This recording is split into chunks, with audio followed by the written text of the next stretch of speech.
Koatus! Welcome to Korean in Japan, Keijin. konnichiwa, 일본에 사는 한국인 케이진입니다. Today, I'm going to make a reaction video to history of Japan. I think it will be a great opportunity for me to learn about Japanese culture today. So if you like my video, please don't forget to give a thumbs up and subscribe. And also turn on the notifications so you can get more information about Japan and Korea from me. So let's get started. Bing. Japan is an island by the sea filled with volcanoes and it's in the year -1 billion, Japan might not have been here. In the year -40,000, it was here, and you could walk to it, and some people walked to it. Then it got warmer, some icebergs melted, it became an island, and now there's lots of trees, because it's warmer. So now there's people on the island. They're basically sort of hanging out in between the mountains, eating nuts off trees and using the latest technology, like stones and bowls. Ding dong, it's the outside world, and they have technology from the future, like really good metal and crazy rice farms. Now you can make a lot of rice really quickly. That means if you own the farm, you own a lot of food, which is something everybody needs to survive. So that makes you king. Rice farming and rice kingdoms spread across the land, all the way to here. The most important kingdoms were here, and here. But this one was the most important, ruled by a heavenly super person, or emperor for short. Knock knock, at the door, it's religion. The new prince wants everyone to try this hot new religion from Biek. Hot religion, boo-boo. Anyway, did you just see Baekje here? Baekje is one of Korean countries. So in the Korean peninsula, there are 3-4 countries. 고구려, 신라, 백제, and Gaya. Baekje was trading with Japan really a lot. This country, Baekje, is very close to China, so they can easily get advanced culture and advanced technology from China, and then they deliver it to Japan. Instead, when Baekje needs some army soldiers to fight with other countries in Korean peninsula, like 신라, 고구려, then they got some help from Japan. Japan sent Baekje some soldiers. When Baekje, the country, disappeared, lots of noble class people actually went to Japan instead of other countries in Korean peninsula because culturally, Japan was much similar and also they have good relationships. So Japan treated those noble class people very well. So that's what happened. Please try this religion, he said. No, said everybody. Try it, he said. No, said everybody again, quieter this time.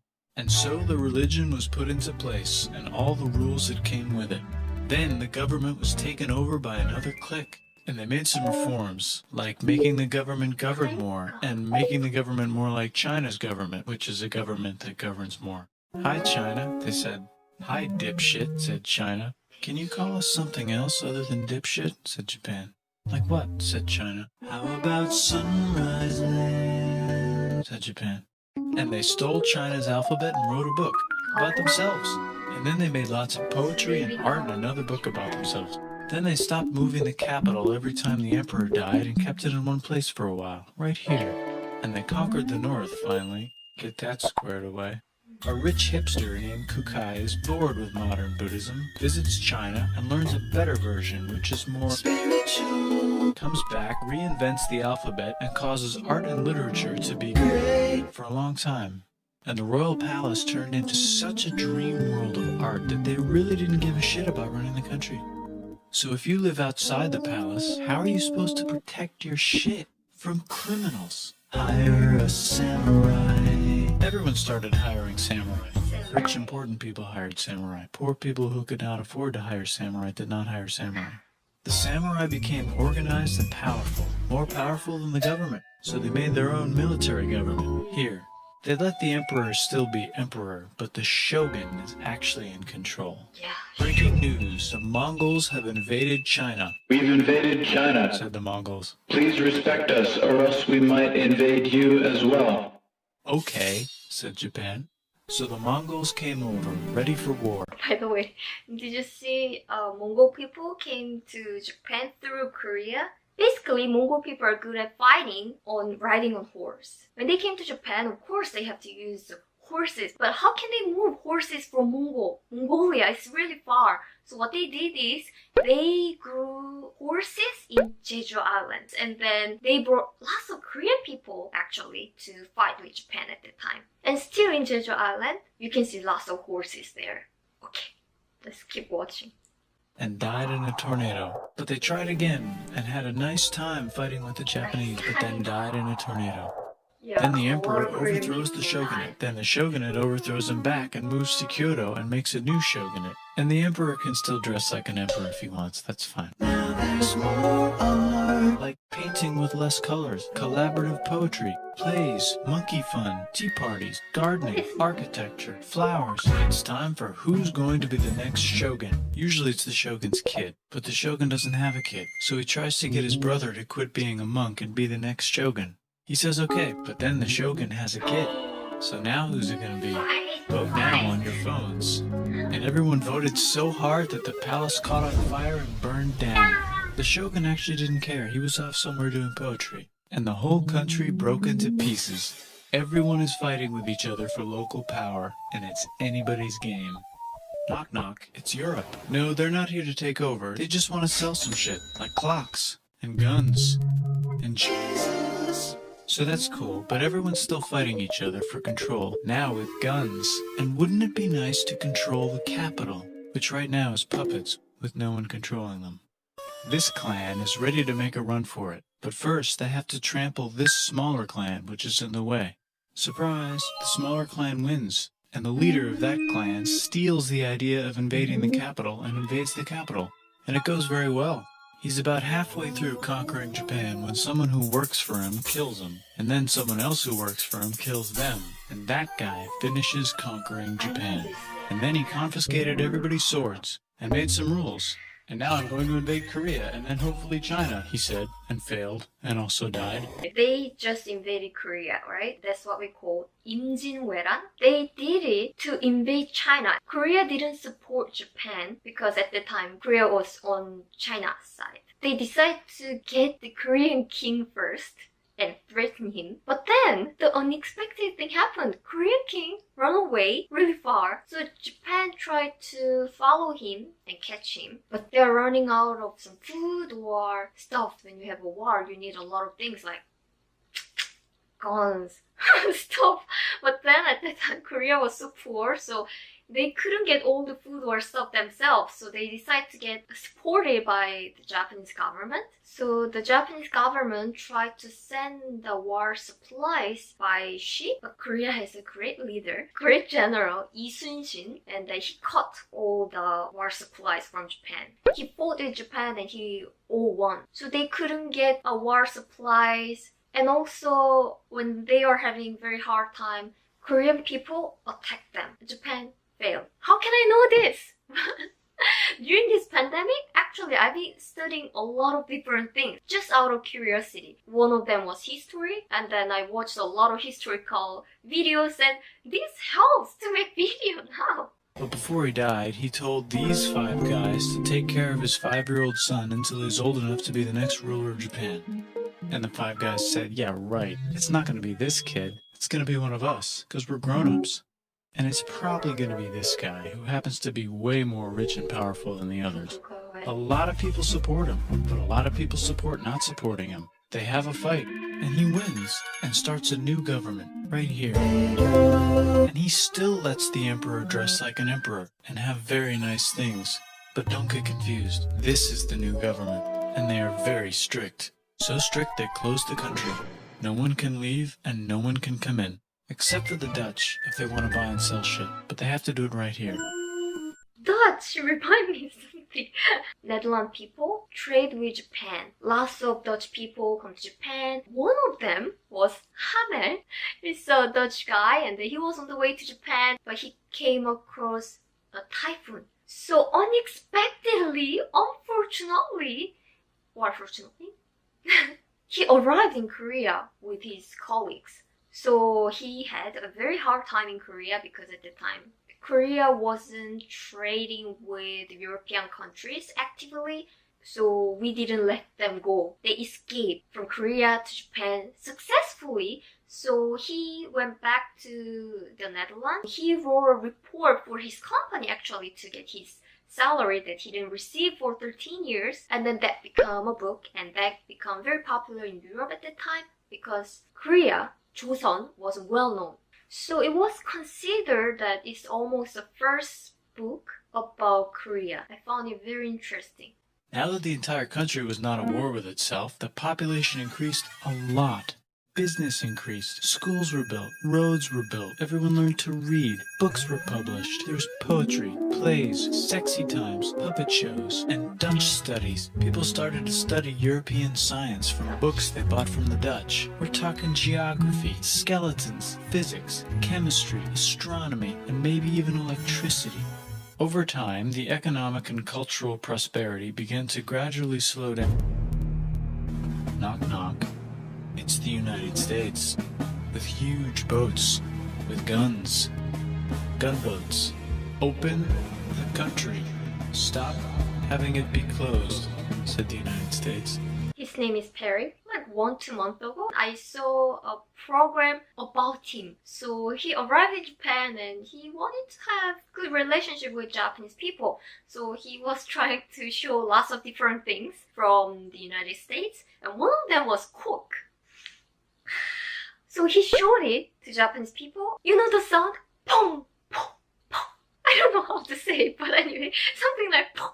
So when they opened, it said pong. So Japanese people are surprised. The person probably was a soldier or a general or something, was pointing gun at him because he thought he's trying to attack. He hasn't seen anything that make this kind of scary sound. Pong. There was really nothing they could do, so they signed a contract that lets United States, Britain, and Russia visit Japan anytime they want.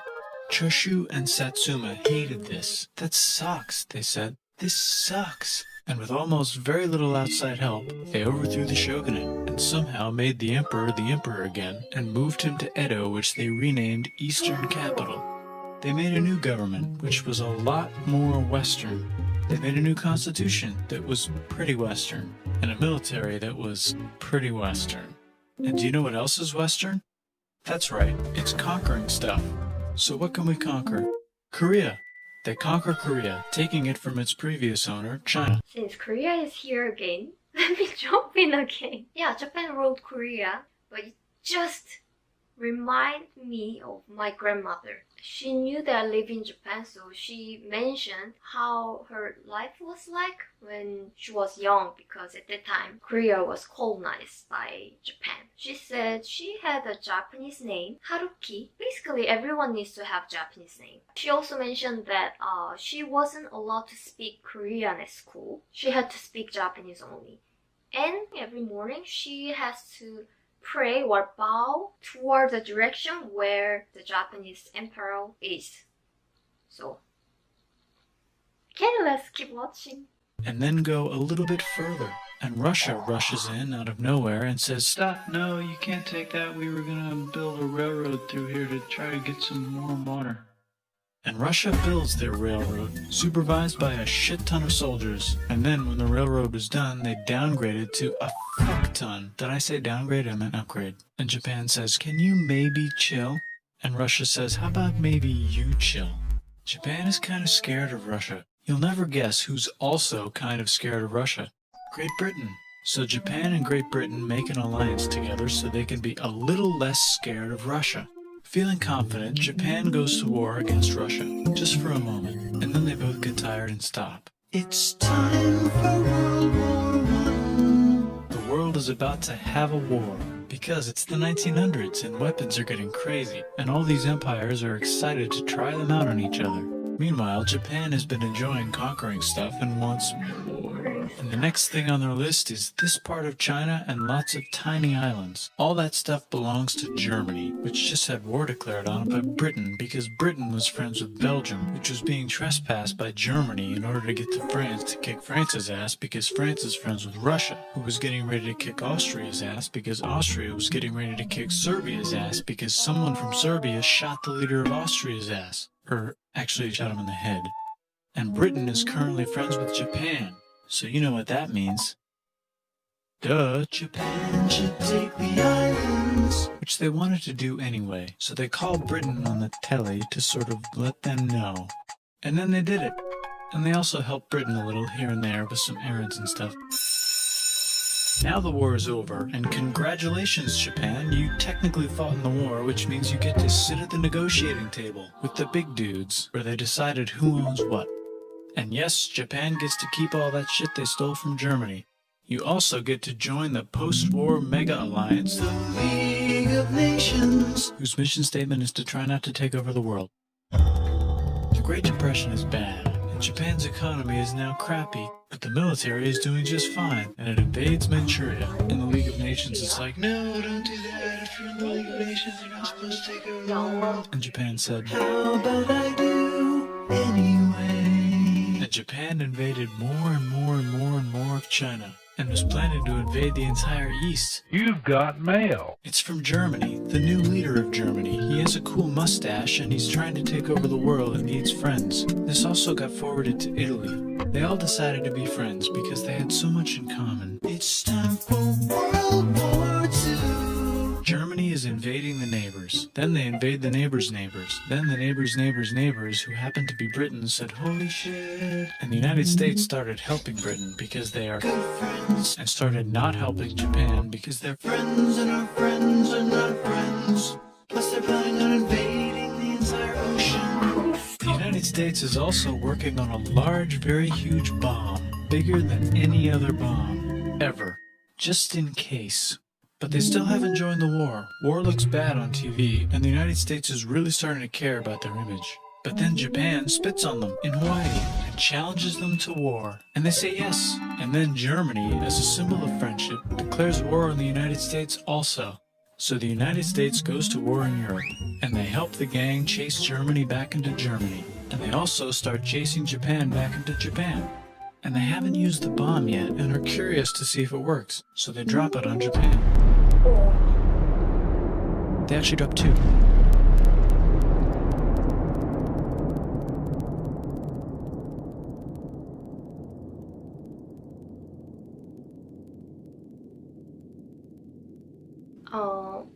Actually, a lot of Korean people are damaged too. In Hiroshima, there are lots of factories. When Japan ruled Korea, they brought lots of Korean laborers to Japan to have them work for the factories. These people lived in dorms, and the dorms were close to the place where atom bomb was dropped. Japan didn't really count exact number, but I heard the number is something like 70,000 people, and out of them 40,000 people died. Death rate is really higher than the Japanese people. It's because basically they're foreigners, so they couldn't get any support from Japan, and mostly they came to Japan for work, so they were not rich. They couldn't go to the hospital, they couldn't get right treatment on time, so a lot of people died. And one of them was a Korean prince. And after this war, Korea was liberated because Japan surrendered. Was it good news? Well, not a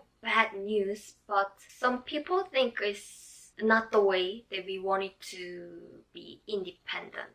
Korea was preparing for participating in the World War as a country, as Korea. So if they fight with Japan and they won, they can officially request a lot of things from Japan. But then Japan suddenly surrendered, and consequently Korea was liberated without any power. So the leader who was preparing for the World War was really sad, because since we don't have any power, we will be really weak in worldwide. He was correct. The United States came to Korea, and Soviet Union came to Korea too. They supported different parties for ideology. Socialism and communism versus capitalism and democracy. It ended up splitting. So Korea was divided into 2 countries, North Korea and South Korea. The United States installed a new government, inspired by the United States government, with just the right ingredients for a post-war economic miracle. and Japan starts making TVs, VCRs, automobiles, and camcorders as fast as they can, and also better than everybody else. They get rich, and the economy goes wild, and then the miracle wears off. But everything's still pretty cool, I guess. Bye! 何？終わり？Suddenly bye! And I wasn't ready for this end. But anyway, it was a good video. It's just a 9-minute video and then it explains 1,000 years of Japanese history. Yeah, it gives me a big picture of Japanese history that I didn't know very well. If you learn a new things, if you understand this information based on what you already know, based on your knowledge. And when I see the history of Japan, I keep comparing with Korean history. Like, oh, this is this 백제. Oh, right, at the time this happened. I hope you learned about Japanese history and also something about Korean history too. So thank you very much for watching this video and see you in my next video. Bye bye.